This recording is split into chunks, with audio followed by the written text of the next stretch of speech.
Halo bung-bung semua, kita lanjutkan series pembacaan transkrip berita acara persidangan Mahkamah Militer Luar Biasa G30S dengan terdakwa Dr. Subandrio, sang Wakil Perdana Menteri I, Menteri Luar Negeri, Kepala Badan Pusat Intelligence, dan masih banyak lagi jabatannya. Series Mahmilub sudah sampai pada episode ke-41 dan memasuki keterangan para saksi. Saksi pertama yang hadir secara langsung di sidang Mahmilub Dr. Subandrio ini adalah Brigadir Jenderal Polisi Raden Sugeng alias Sutarto. Dia merupakan Kepala Staf Badan Pusat Intelligence atau BPI. Sutarto adalah anak buah dari Subandrio di BPI, orang nomor 2 di BPI. Bung-bung saat dihadirkan sebagai saksi, Sutarto masih menyandang pangkat jenderal. Namun kemudian Sutarto juga termasuk jenderal yang dicopot dan diadili di sidang berbeda. Pada sidang Sutarto kemudian hari, Subandrio bergantian menjadi saksi bagi Sutarto. Namun saat menjadi saksi bagi Sutarto, Subandrio tampak begitu menyudutkan Sutarto dan tak menyukainya. Padahal sebelumnya hubungan keduanya tampak baik-baik saja. Sutarto juga memberikan kesaksian yang tak begitu menyudutkan Subandrio. Tapi malah Subandrio saat bersaksi malah menyudutkannya. Tentang kesaksian Subandrio pada sidang Sutarto, kami juga akan membahasnya di ujung konten ini. Namun lebih dulu kita kembali pada kesaksian Sutarto di sidang Mahmilub G30S Subandrio. Sebelum kami lanjutkan, kembali kami tegaskan Testifiles hanya menyajikan dokumen, testimoni, dan hasil penelitian para peneliti dan lembaga. Kami tidak menghadirkan teori atau pendekatan apapun. Sekali lagi, bung-bung juga harus menelaah versi-versi lainnya. Oh ya bung-bung, kami sengaja memasukkan gambar berupa tulisan berita acara persidangan agar bung-bung juga bisa membaca secara langsung. Kadang-kadang kami akui sebagai narator sering sekali salah dalam membacanya, apalagi yang berbahasa asing. Narator hanya membacakannya saja. Gaya, intonasi, emosi, aksen, dan dialek dari pembacaan ini pastilah tak sama dengan sidang sebenarnya saat itu. Hakim Ketua kepada Saksi Brigadir Jenderal Polisi Raden Sugeng alias Sutarto. Apakah saksi sudah memperoleh pemberhentian sebagai jenderal? Belum. Kalau begitu saya akan unspreken sebagai jenderal. Apakah jenderal sebelum ini sudah pernah disumpah, diperiksa? Sudah pernah. Apakah di dalam pemeriksaan pendahuluan itu dibuatkan suatu berita acara pemeriksaan? Dibikin. Apakah di dalam berita acara itu jenderal juga menandatangani berita acara? Menandatangani. Apakah untuk berita-berita ini jenderal sudah pernah disumpah sebelumnya? Pernah disumpah. Praktis sebenarnya 2 kali sudah. Ya. Sumpah yang pertama untuk membenarkan keterangan ini dan sumpah yang sekarang untuk memberikan keterangan yang sebenarnya. Ya. Ingat kapan buat sumpah yang pertama itu? Kalau tidak salah pada tanggal 7 September yang baru lalu. Kalau begitu tepat 1 bulan yang lalu. Ya, masih ingatkah jenderal akan keterangan-keterangan yang diberikan dalam berita acara yang lalu? Ya, dan tetapkah pada keterangan-keterangan saudara setelah 2 kali diperiksa? Tetap. Dan tetap baik. Apabila tetap pada keterangan saudara, maka untuk memperingatkan kembali akan saya ajukan beberapa pertanyaan. Di dalam berita acara tersebut, jenderal mengatakan bahwa benar untuk mendengar yang pertama kali mengenai Dewan Jenderal ini dari seorang yang mengaku dirinya bernama Harjo Wisastro. Benar. Seorang anggota PKI, anggota DPR GR. Benar. Dapatkah jenderal menceritakan kembali kira-kira bagaimana Harjo Wisastro ini menyampaikan pada jenderal? Jadi pada saat itu kurang lebih bulan Mei. Sebelumnya kami sudah ada hubungan dengan saudara Harjo Wisastro sebagai anggota DPR GR. Jadi pada suatu omong-omong itu, maka di mana? Saya tidak ingat lagi, tapi di Jakarta. Artinya di Jakarta, di kantorkah atau di rumahkah? Di rumah. Di rumah jenderal? Tidak di rumah saya. Saya tidak ingat lagi di mana. Lalu, jadi di dalam omong-omong mengenai berhubungan beliau itu adalah anggota seksi dalam negeri daripada DPR. Jadi kita ngomong-ngomong mengenai keadaan dalam negeri. Dus pada saat itu beliau mengatakan ada berita adanya Dewan Jenderal. Apakah berita itu disertai dengan Dewan Jenderal akan coup? Itu waktu yang pertama kali saya ingat dia bilang hanya Dewan Jenderal saja. Baik, benarkah bahwa jenderal pada suatu ketika juga menerima sebuah berita mengenai Dewan Jenderal ini akan coup? Berita mana diperoleh dari Syarifuddin Tanjung? Benar. Benarkah bahwa Syarifuddin Tanjung ini adalah anggota SPRI Resimen Cakrabirawa? Benar. Akan tetapi saya tidak ingat tahu persis. Akan tetapi menurut kata-kata saudara Syarifuddin Tanjung, ia pernah bekerja di Cakrabirawa di bagian persurat kabaran. Ya, masih ingatkah jenderal bagaimana Syarifuddin ini melaporkan mengenai Dewan Jenderal yang akan coup ini? Jadi saudara Syarifuddin Tanjung pada suatu ketika, kalau tidak salah pada pagi hari, datang di rumah saya, Jalan Borobudur 4. Perlu diterangkan di sini bahwa saudara Syarifuddin Tanjung itu sebetulnya juga membantu saya. Tapi tugas utama tidak untuk politik, tetapi untuk soal-soal ekonomi. Akan tetapi karena rupanya saudara Syarifuddin Tanjung itu gendereser dalam politik, lalu Syarifuddin sendiri mungkin lalu mengumpulkan bahan. Dan pada saat itu kalau tidak salah kurang lebih dalam bulan Juli, saudara Syarifuddin Tanjung datang di rumah dan menceritakan mendapat berita dari seorang PKI yang namanya Wiratmo bahwa akan ada suatu Dewan Jenderal yang akan mengadakan coup.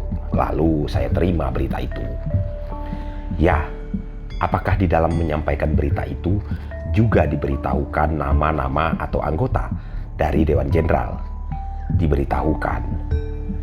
Ya, di dalam berita acara jenderal dikatakan juga, dan kami ingin ketahui juga apakah benarkah ini semua dilaporkan juga kepada tertuduh? Benar. Masih ingat kira-kira di mana melaporkannya? Di rumah beliau. Benarkah mengenai Dewan Jenderal ini pada suatu ketika jenderal sampaikan juga pada saudara Heru? Yang dimaksud adalah Heru Atmojo.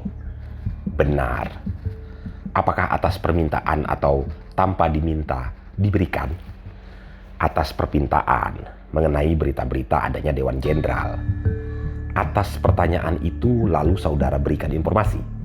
Ya, pada waktu memberikan pada saudara Heru, apakah juga disertai penyebutan daripada nama-nama anggotanya?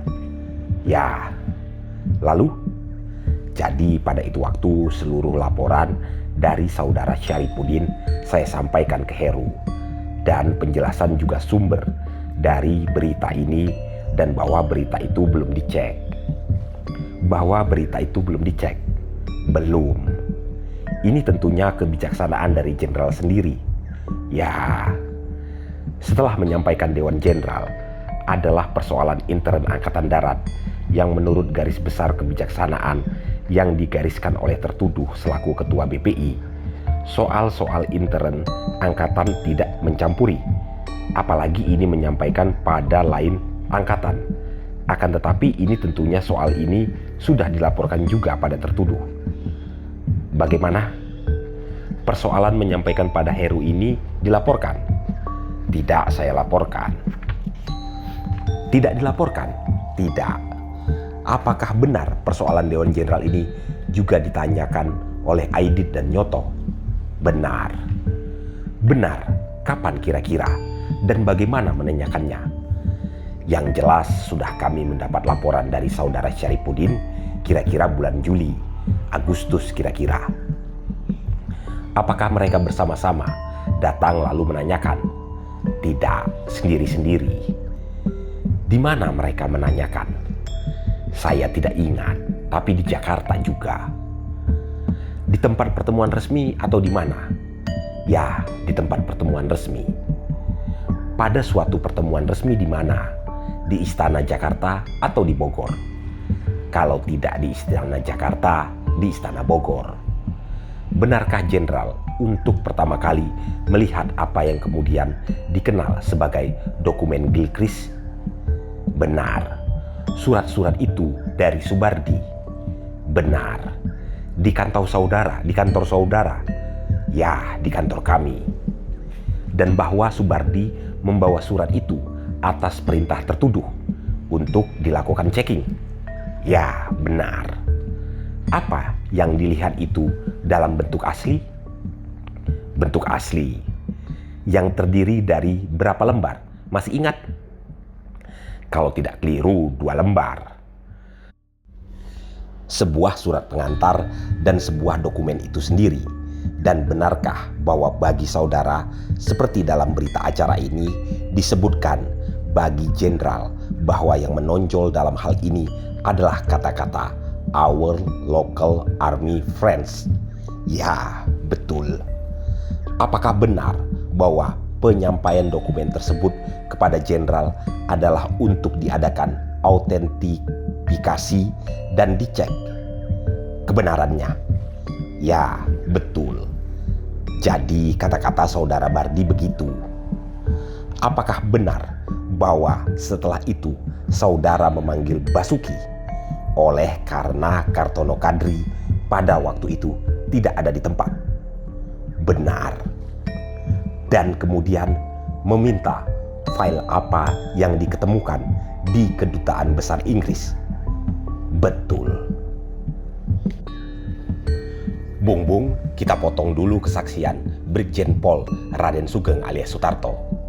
Kami akan menghadirkan kesaksian dari Dr. Subandrio saat Sutarto yang menjadi terdakwa 6 tahun kemudian.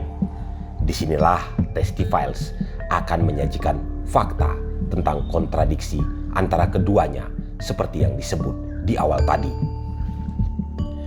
Data ini kami cuplik dari laporan majalah Tempo. Tempo 8 September 1973. Kesaksian ex-Waperdam 1 Subandrio dalam perkara pengadilan militer yang mengadili ex-Wakil Kepala Badan Pusat Intelligence Brigjen Pol Sugeng Sutarto. Pengakuan saksi dan tertuduh saling berlawanan. Saudara auditor dan saudara pembela, kalau kami nanti melakukan pemeriksaan setengah berteriak, itu bukan berarti marah, tetapi sekedar oleh karena tertuduh agak kurang pendengarannya. Ini adalah karena permintaan tertuduh. Begitu kata Hakim Ketua Ali Said, Sarjana Hukum, pada Mahmilub 1966 yang mengadili Dr. Subandrio. 7 tahun kemudian, tertuduh yang kini menunggu hasil permohonan gerasinya itu, kini masih kurang pendengarannya juga. Kami harapkan pertanyaan-pertanyaan agak keras, karena saya sudah agak tuli. Diulang Haji Subandrio selaku saksi dalam pemeriksaan terhadap diri bekas Brigjen Pol Raden Sugeng alias Sutarto 2 pekan lalu. Lantas telah disumpah secara Islam bekas Waperdam 1 dan lain-lain bekas selama rezim 100 menteri yang lalu itu mulai angkat bicara. Boleh menawar. Dikatakan bahwa perkenalannya dengan Sutarto tidak meninggalkan kesan yang dalam, selain hanya ketemu sepintas dalam kesempatan-kesempatan bersama Presiden Soekarno. Ketika jabatan Wakil Kepala Badan Pusat Intelligence lowong, Presiden mencalonkan Sutarto untuk mengisinya. Saat saksi menolak karena belum kenal siapa itu Sutarto. Hanya Presiden bilang orang loyal terhadap beliau dan revolusioner. Namun Bandrio tetap menolak karena ia sendiri punya calon dari para senior BPI, misalnya Kolonel Magenta dan Kolonel Polisi Syamsuddin. Tapi Subandrio pun pada akhirnya memang tak bisa berkutik. Presiden tetap menyatakan bahwa ini adalah keputusan beliau. Dijelaskan Bandrio. Nah, itulah pangkal mula Sutarto masuk ke BPI menurut versi Subandrio. Kemudian dia cerita tentang jabatan apa sebetulnya yang bakal diberikan kepada perwira tinggi polisi yang kini diadili di bawah pimpinan Letkol Laut Jayus Sukoto Sarjana Hukum, seorang hakim anggota waktu memeriksa Subandrio sebelumnya. Untungnya di sini Subandrio boleh menawar. Jika presiden menginginkan kursi wakil kepala buat Sutarto, maka Subandrio berhasil menawar kepala staf, yang artinya membuka formasi baru. Juga tentang tugas Sutarto, tawaran Subandrio diterima, hanya mengurus surat-surat soal administrasi, keuangan, dan personil tok. Artinya tidak dalam tugas-tugas operasional intelijen, seperti yang dituturkan Subandrio sendiri. Saksi yang malam itu tampak lebih segar dibanding usia yang sudah 59 tahun, sempat menceritakan bahwa waktu itu presiden sambil mentertawainya berkata, "Apakah engkau merasa lebih pandai dari dia?" Namun toh presiden menerima juga. Agar tidak cekcok di belakang hari, saya minta agar presiden menjelaskan kepada Sutarto apa yang menjadi tugas dan kedudukannya. Saksi menjelaskan pula. Mahmilub 1973. Tak luput diceritakan bahwa sebelum pengangkatan kami pernah saksi dihubungi presiden supaya tertuduh bisa ditempatkan di pos luar negeri sebagai duta besar. Saksi menolak sebab masih banyak staf-staf Deplu yang belum diangkat. Sementara yang bukan karir diplomat banyak yang sudah diangkat. Dalam serangkaian tanya jawab berikutnya, Bandrio akhirnya berterus terang mengapa ia selalu bersikap hati-hati terhadap kepala stafnya ini. Sekali katanya ia pernah bertemu Jenderal Yani dan diingatkan oleh yang terakhir ini, hati-hati terhadap Sutarto, orangnya tidak baik. Diuraikan pula bahwa pembentukan formasi kepala staf buat Sutarto tak lain merupakan tindakan darurat untuk menghadapi dilema yang ada di pikiran saksi. Kalau Sutarto wakil saya khawatir kalau saya pergi ke luar negeri, ia akan otomatis mewakili saya jadi kepala. Sedangkan saya belum mengenal dia. Biasanya yang mewakili saya kalau tidak almarhum Juanda, ya Laimena. Jadi apakah saksi dengan demikian ingin membatasi gerak-gerik tertuduh? Ya, jawab Subandrio tegas. Saya tahu beliau kurang enak, saya bisa mengerti. Sehingga pernah juga saya ajak rapat-rapat untuk menilai laporan intelijen. Kadang-kadang ia juga menyampaikan secara sepintas info-info mengenai CIA. Sampai di penjara, saya masih yakin bahwa Sutarto tidak melakukan operasi intelijen. Ada seorang perwira di penjara, Letnan Kolonel, yang pernah menjadi anak buah Sutarto. Tapi saya tetap belum yakin karena tak ada biaya untuk dia buat melakukan operasi intelijen. Baru setelah saya diperiksa dalam perkara ini, saya tahu ia telah melakukan operasi intelijen. Begitu kesaksian Subandrio dalam sidang Mahmilub 1973 ini.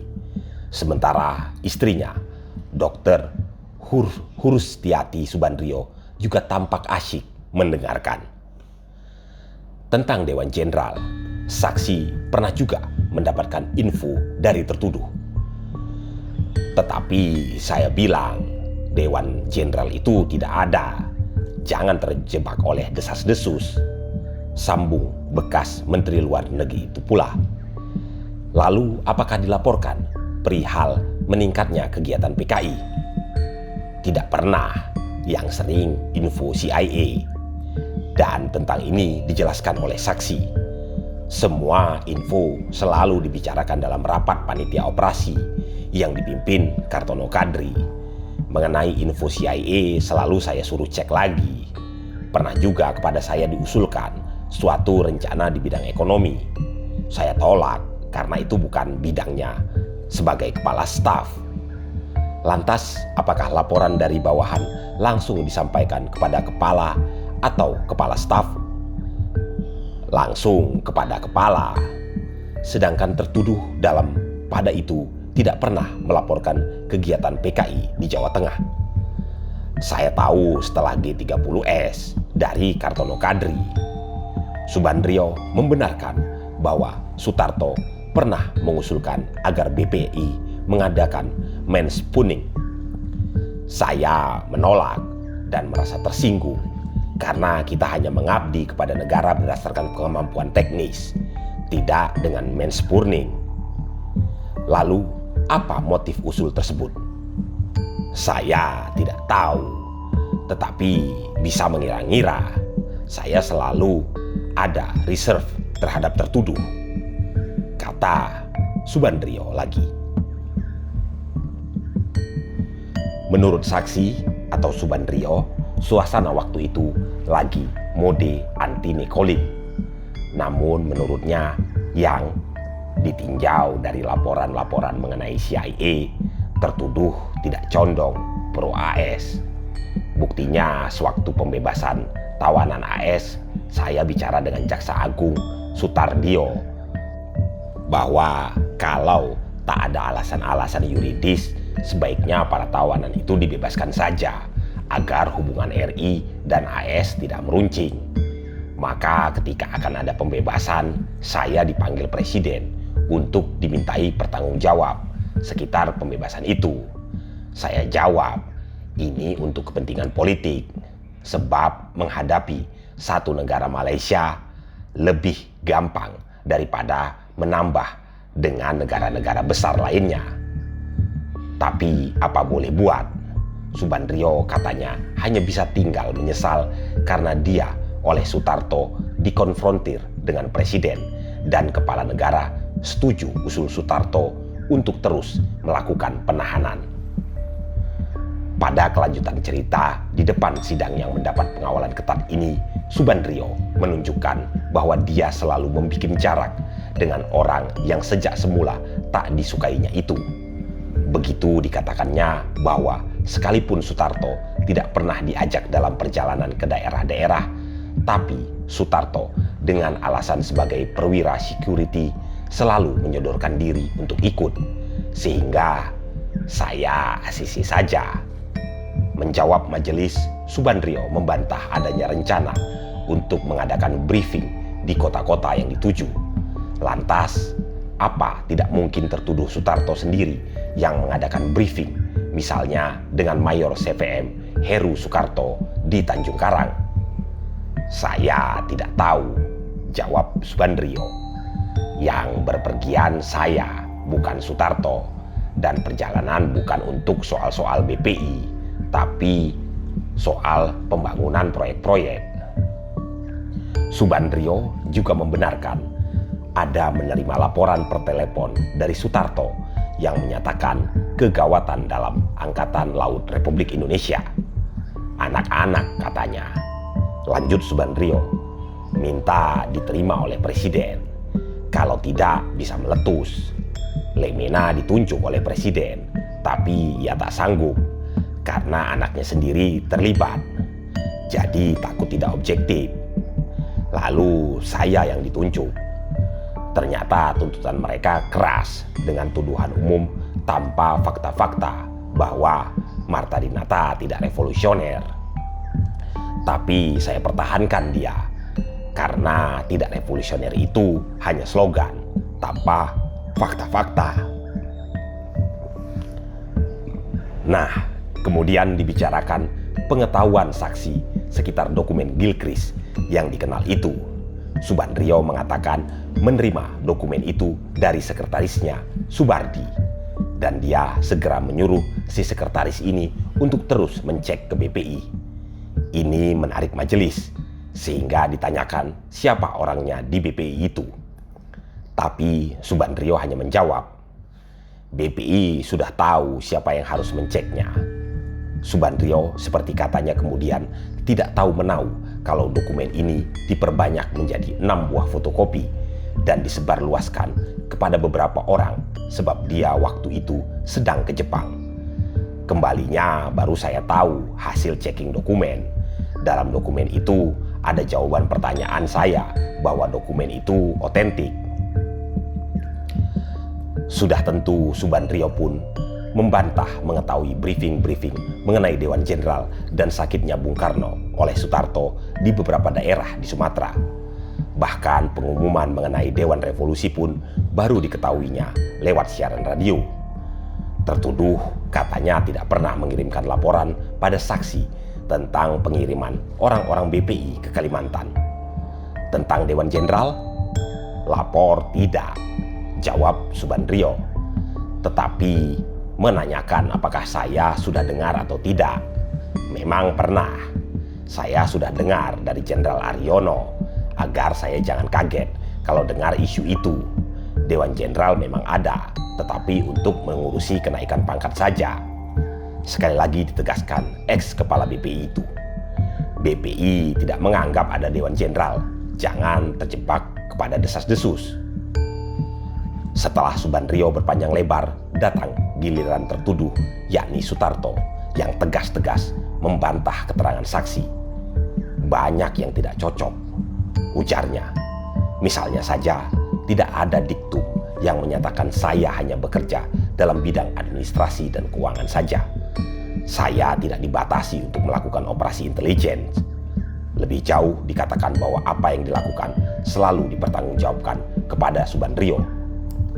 Tugas saya adalah menyempurnakan BPI. Saya harus berusaha memenuhi keinginan presiden, ngemong keadaan. Dan kata Sutarto, tak betul saksi bersikap hati-hati atau reserve terhadapnya. Sering main tenis bareng, makan tahu pong, dan ada titik pertemuan yang tidak saya kemukakan di sini. Kata Sutarto selanjutnya. Tentu hadirin tertawa karena agaknya paham akan apa titik pertemuan itu. Menjawab laporannya kepada atasannya itu, kepada saya Pak Ban bilang, hati-hati toh. Ia menilai BPI itu komunistofobi, untuk tidak dikatakan arti anti komunis. Juga menurutnya nekolim bukan slogan, sehingga menghadapinya adalah tugas yang mati-matian. Dari itu, lanjut Sutarto, saya merasa lebih pejuang daripada sebagai polisi atau BPI. Juga tidak betul ada usul match forming darinya. Yang benar adalah sebagai bawahan yang taat pada atasan, saya akan memperkuat kedudukan beliau, ujar Sutarto, yaitu dengan satu biru yang menghubungkan beliau langsung dengan gubernur. Ia setuju, tapi tidak ada pelaksanaannya. Sekarang saya tahu kenapa, karena saya tidak dipercayainya. Bahkan Sutarto mengemukakan fakta telanjang bahwa Subandrio menginginkan BPI seperti CIA atau FBI. Menurut tertuduh, hal itu tidak mungkin karena yang menangani soal-soal begitu bukan seorang menteri. Pokoknya yang dilakukan Sutarto dalam masa epilog G30S adalah melaksanakan perintah Subandrio untuk terus mengikuti jejak dan menyelidiki PKI. Seperti kata Sutarto pula, tetapi setelah itu saya sendiri yang diciduk duluan, keluhnya. Kembali ke soal Gilchrist, apakah saksi tahu penggunaan surat kaleng dalam perang rahasia yang disebut ilmu tipologi? Tanya Sutarto. Bandrio atas izin hakim menjawab, saya tidak pernah melakukan, mungkin tipologi. Itu hanya ada dalam film Bond dan di TV Mission Impossible. Dan ini menarik timbulnya pertanyaan dari penasehat hukum Sutarto. Apakah saksi pernah belajar intelijen? Bekas diplomat yang kabarnya pernah mendapatkan latihan intelijen di Inggris ini menjawab, "Tidak pernah, tapi intelijen saya seumur hidup." Hadirin tak lain dari tertawa saja. Sumber: arsip majalah Tempo.